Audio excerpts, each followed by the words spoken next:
তখনও সহ্যের বাঁধ ভাঙেনি, মর্তে নামেনি ঈশ্বরী পাটনির নৌকা।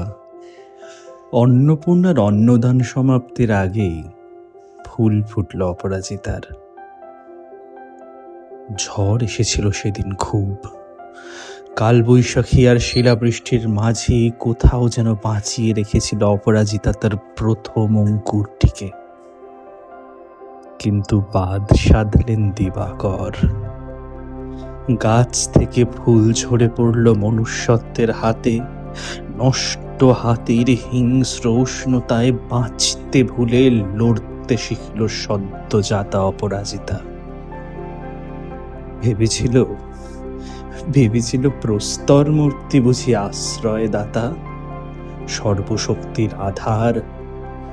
রক্তলোলুপ শ্যাওলা ধরা দাঁতটাকে সেদিন আটকাতে পারেনি প্রস্তর খণ্ড। হারতে হলো তাকে।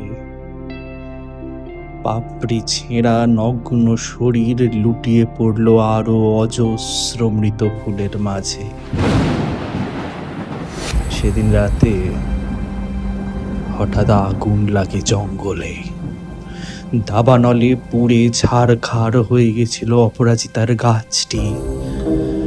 বাঁচার আশায় প্রতিবাদের তাগিদের শেষ শীতকারে সে আগুন জ্বেলেছিল মনুষ্যত্বের কাঠগড়ায়। তাতে পুড়েছিল আরো 2 জন, প্রস্তর মূর্তি ও উষ্ণ হাতের নষ্ট স্পর্শ।